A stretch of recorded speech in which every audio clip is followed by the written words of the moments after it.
తెలంగాణలో పార్లమెంట్ ఎన్నికల్లో double digit స్థానాలు సాధిస్తామన్న ధీమా ఆ పార్టీ నేతల్లో పెరుగుతోందా? సర్వే రిపోర్టులు, పార్టీ నేతల అంతర్గత సమాచారంతోనే వారిలో కాన్ఫిడెన్స్ పెరిగిందా? కమలనాథుల ధీమా వెనుకున్న ఆంతర్యం ఏంటి? ప్రధాని మోదీ వేవ్ తెలంగాణలోనూ ప్రభావం చూపిందా? సిట్టింగ్ స్థానాలతో పాటు ఇతర నియోజకవర్గాల్లో బీజేపీ జెండా ఎగరవేసి నియోజకవర్గాలేంటో తెలుసుకోవాలంటే లెట్స్ వాచ్ ది స్టోరీ.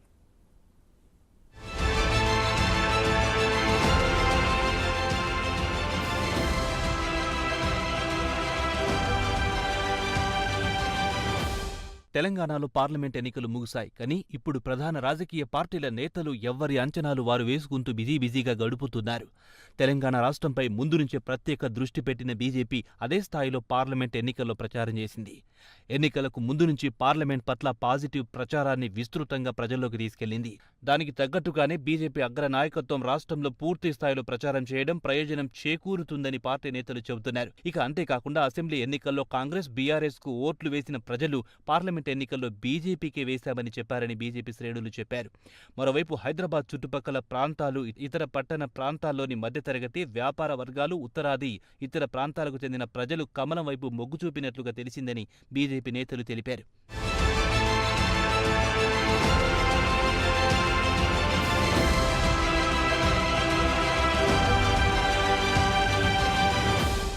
ఇక కాంగ్రెస్, బీఆర్ఎస్ పార్టీలకు పరిమితంగా స్టార్ క్యాంపెయినర్లుండగా బీజేపీకి జాతీయ స్థాయిలో క్యాంపెయినర్లుండడం కలిసొచ్చిందని రాజకీయ నేతలు అభిప్రాయపడుతున్నారు. ప్రచారంలో జాతీయ, అంతర్జాతీయ అంశాలు, దేశ అభివృద్ధి, తెలంగాణ నుంచి అధిక సంఖ్యలో బీజేపీ ఎంపీలను గెలిపిస్తే కలిగే ప్రయోజనాలు వంటివి ప్రస్తావించడంతో మిగతా పార్టీలు బీజేపీకున్న తేడా స్పష్టంగా కనిపించిందని పార్టీ నేతలు చెబుతున్నారు. రాష్ట్ర వ్యాప్తంగా జరిగిన ఓటింగ్ సరళిని పరిశీలిస్తే బీజేపీ ప్రధాని మోదీ పట్ల వివిధ వర్గాల ఓటర్లలో స్పష్టమైన సానుకూలత కనిపించినట్టు పార్టీ నేతలు తెలిపారు. గ్రామీణ, పట్టణ ప్రాంతాలనే తేడా లేకుండా మహిళలు, యువత పెద్ద సంఖ్యలో తమకే ఓట్లు వేశారని విశ్వాసాన్ని నేతలు వ్యక్తం చేస్తున్నారు.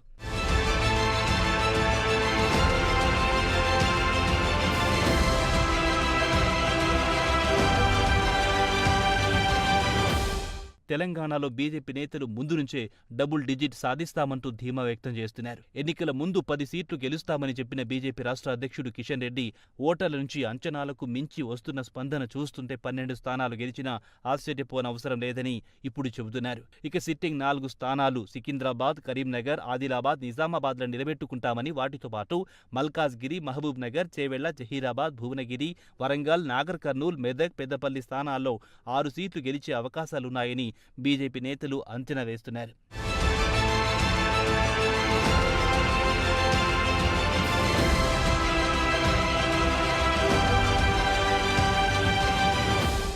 మరి పార్లమెంట్ ఎన్నికల ఫలితాల్లో బీజేపీ అంచనాలు నిలబెట్టుకుంటుందా?